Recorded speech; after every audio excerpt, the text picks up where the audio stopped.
Taste, written by NerdxCorexCreep. So grab your coffee, sit back, and enjoy the show.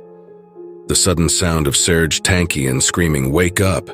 in my ear nearly knocks me out of bed. I thought it was a clever tone to set as my daily morning alarm, but wasn't quite prepared for the real shock of it, especially as I had fallen asleep with my phone on my pillow after a long night of binging YouTube videos. Creepypasta narrations, of course. I am a man of culture after all. As the ringing in my ears fades away, I get up and stretch, feeling the pops of my spine realigning. I pick up my phone and interrupt Serge in the middle of him saying angels deserve to die as I turn the alarm off. One big yawn and several minutes of hesitation later, I walk into the bathroom and relieve myself as I still try to fully wake up. As I wash my hands, I stare at my reflection. Something seems off. There is something not quite right. I don't really know what is wrong, but there is something. I examine my face closer. Nothing out of the ordinary. My eyes are just as dark, depressing, and devoid of life as they always are. I decide that it must be nothing. I'm probably just tired. I shower, brush my teeth, swish and spit some mouthwash, and go back to the bedroom to get dressed. I open my closet and, again, something seems off. What is it? I think to myself, but still, I just can't put my finger on it. I take a good hard look at my clothes. Black t-shirts, hoodies, and trip pants. Nothing out of the ordinary. I grab some black and red trips, my favorite Marilyn Manson tee, and my lucky black zip-up hoodie. I check myself out in the mirror, tie back my dreads in a ponytail, and grab my phone, wallet, and keys. Today's gotta be better, I say to myself as I walk out of the door. Walking down the hallway of my apartment building, I'm still thinking about what could be wrong. Everything seemed normal to me, but there was something that was eating away at me. I hop on my bike and head off to class. The campus is about 20 minutes away and my first class doesn't start for another hour, so I have time to grab some BK for breakfast. I pull in and chain up my bike, and as I look at the building, once more I feel like something is wrong. I go in to order a coffee and hash browns and realize everyone is looking at me. They're not just looking at me, they're staring at me. I look around to see families, old people, other college kids, and they're all just starting. I decide to just ignore them as I'm used to people giving me weird looks, what with the clothes, tattoos, and general lifestyle choice. I walk up to the counter and the cashier just stands there. "No, good morning," or "Welcome to Burger King, may I take your order?" or anything. Can I get a small black coffee and some hash browns, please?" I say, a bit more than uncomfortable. There's a long, deafening silence. She just stands there and stares, a terrified expression beginning to form on her face. Tears are forming and she starts to hyperventilate. I am at a complete loss as to what is happening or what I should do. I look all around and everyone else has the exact same look of fear on their faces as well. The small children start crying and soon everyone starts screaming. They all just stand there, screaming and crying. I decide to get out of there, unchain my bike as fast as I can, and take off to the college. What the fuck was that? I say to myself. When I get to the campus, I realize that I still have some time before class starts, and I am starving. I decided to go to the hall's cafeteria to grab some less than favorable breakfast from there instead. When I walk in, just like BK, everyone there stops what they're doing and stares at me.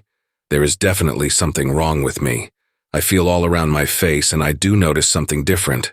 My face feels thinner than usual. I look at my hands and realize they look like skeleton hands with a thick layer of skin covering them. I run out of the cafeteria to the nearest bathroom. I rush over to a sink and look in the mirror. And now I am the one frozen in fear. My reflection is me, but my usually coffee-colored skin is now gray and thin, so much so that you can make out the structure of my skull. My previously dark and baggy eyes now look like deep black sockets where my eyes pop out from the black and white contrast. I scream so hard that I start to choke and cough. Soon, blood and bile come shooting from my mouth. My vision starts to darken and I lose my balance. I lay on the floor feeling incredibly weak as I slowly lose consciousness. I can hear the muffled sounds of people finding me and calling for help. Throughout the entire experience, I can't help but think about how hungry I feel. I wake up in a hospital bed. My arms are attached to IV tubes, a feeding tube is attached to my stomach, and I see my mom passed out in a chair next to my bed.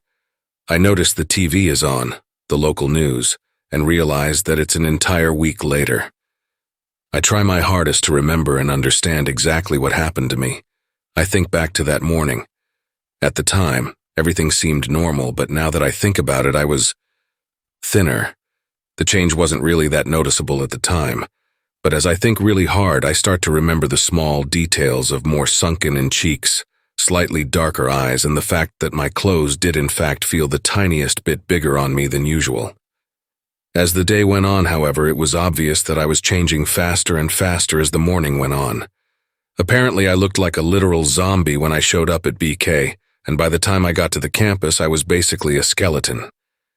As I meet with the doctors for the first time, they explained to me that my case was unlike anything they'd ever seen before. Apparently, I have some kind of virus that no one had ever heard of before. It's kind of like a monster of a tapeworm out of a sci-fi movie, in terms that my weight drops at an unnatural speed. As the morning went on, my metabolism overclocked more than they'd ever seen in a person, describing it as almost like one of those dead body time-lapse videos that show the progression of decomposition of a corpse.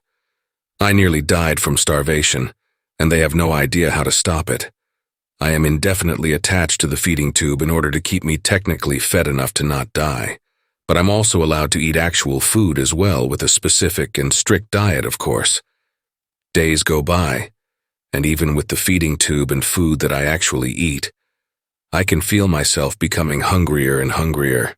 It gets to the point where it hurts to go a couple of hours without eating. The doctors increase the intake of my feeding tube and reluctantly increase my food allowance, but still, it's like I'm taking in nothing at all. Soon my personality and mood become affected, and I lash out at everyone around me, including my mother. I feel so shitty about it, but it's like I have no control over my emotions anymore. One day I break mentally. As weak as I feel, I still thrash around like a wild beast. The nurses try to restrain me, but I fight them. My mother reaches over, trying to soothe me by rubbing my face, and then I do the unthinkable. I bite her. I sink my teeth into her hand so hard that some of them crack and break. She screams in pain and rips her hand from my mouth, teeth embedded into her flesh and blood pouring from her wounds and my mouth. I lose complete control as I lick up and swallow the blood from my mouth, and it tastes so good. I turn my head and sink my teeth into the arm of one of the nurses. The remaining teeth in my mouth dig into her flesh and I tear a chunk out. I swallow it like a piece of ham and close my eyes as the deliciousness seems to slightly satiate my hunger. For the first time in a while, I don't feel the horrible, unsatisfiable hunger. As I lay there, finally docile, I am restrained and feel the sting of a needle.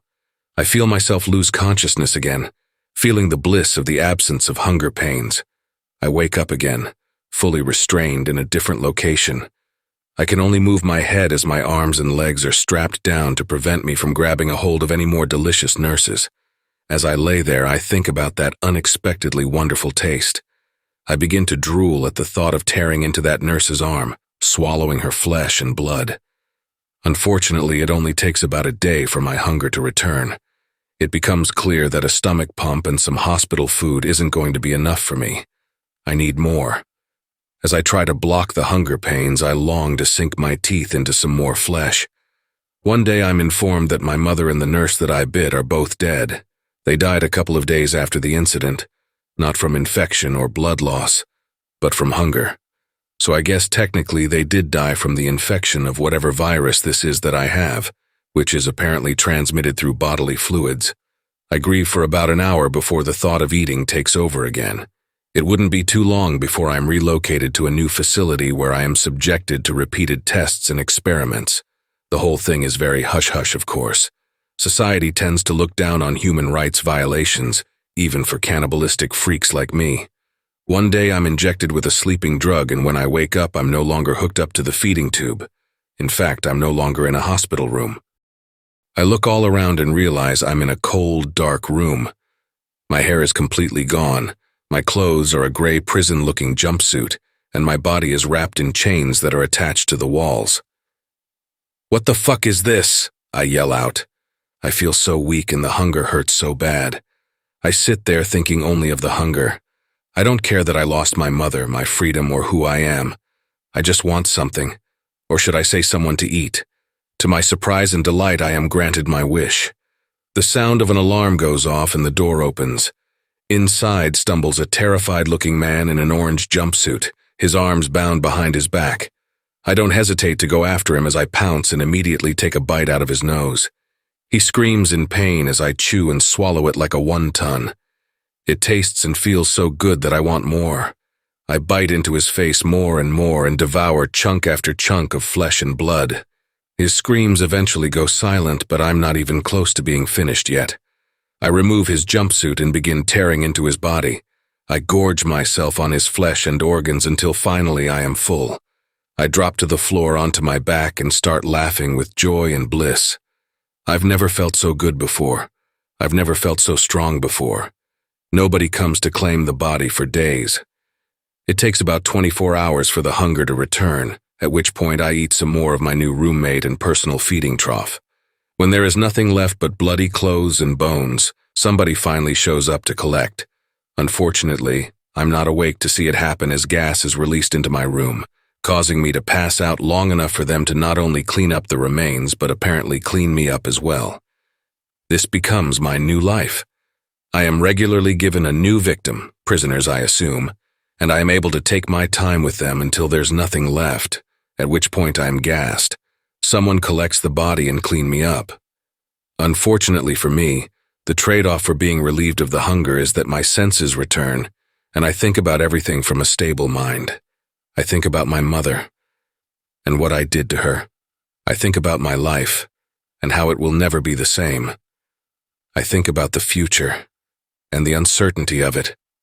While I do regret what I did to my mother, I'm not disgusted by it. You would think that having a sane mind would mean that I would be disgusted at the thought of eating human flesh, but no, I'm not. I enjoy the taste. I enjoy the feeling of the meat between my teeth and the feeling of it sliding down my throat. Even without the hunger, I think about the joy I get from it, and I don't feel any shame for it. I have come to terms with the fact that I am a monster. I don't know what virus this is that I have. Even with all of the tests and experiments, nobody can figure out what it is, where it came from, or how to cure it. I don't know where I am. I don't know who the people are that have me. I do know one thing, however. The imprisonment and limit on my food simply will not work for me.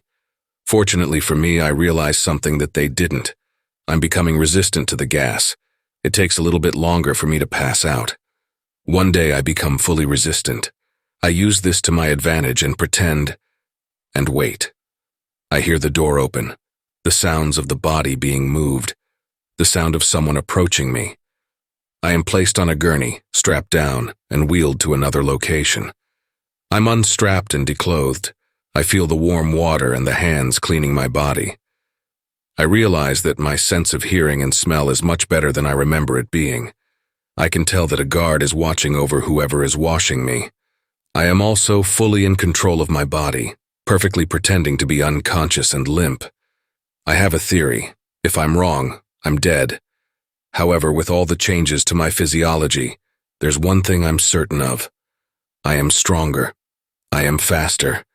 As I'm being cleaned, I wake up, break free from my restraints, and quickly position myself behind the poor sucker that just washed my ass. I take a chunk out of his neck and use him as a human shield as I rush the guard. The guard is panicking and doesn't have enough time to react as I throw the dying man over to him, knocking him down. Faster than I've ever moved, I run over and tear the protective headgear from the guard and biting at his face. The alarm is going off and more guards are coming. I grab the fallen weapon and take cover. I feel so strong and powerful. Suddenly, a bullet manages to hit me. It hurts, but not for long. I dig it out with my fingers and realize to my absolute shock that I am slowly but surely healing. I have yet another theory. I toss the gun away and yell out, "I surrender!" I step out, my hands in the air as I'm rushed by some very pissed-off guards.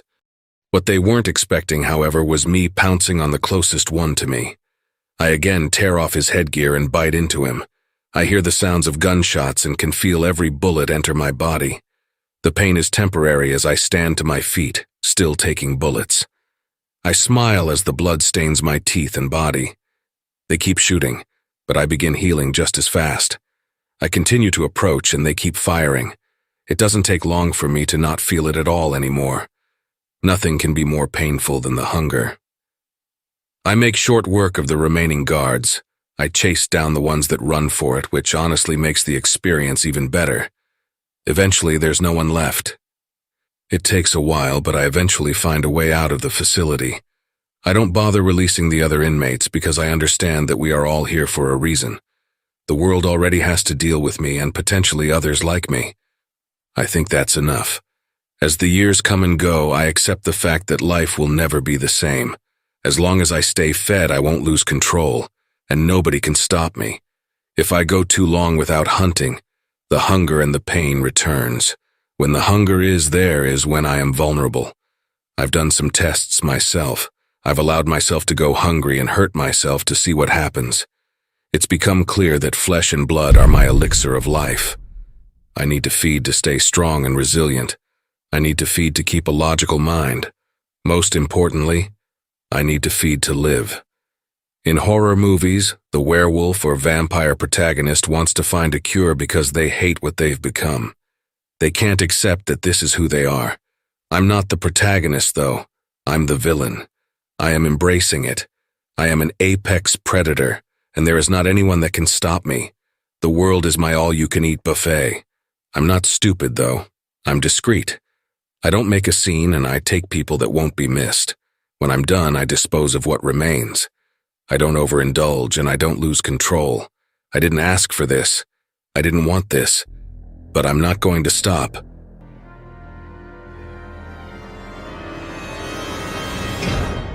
Hey family, a very big thank you to NerdxCorexCreep for allowing me to narrate such an awesome tale. Be sure to check out their Creepypasta fandom and Reddit profiles for more of their awesome works. If you would like to support us and make a donation, I'd be very much appreciative. I do have PayPal and a Buy Me a Coffee account. Be sure to also check out our merch store. There are plenty of items and designs to choose from. If you enjoyed this video, then why not check out the next one? Here, on the right-hand side, you can also follow us. All my socials and all my other links are contained within the Linktree link below. Take care, everyone, and I hope you all have a wonderful and peaceful night. And don't forget, where fear is, happiness is not.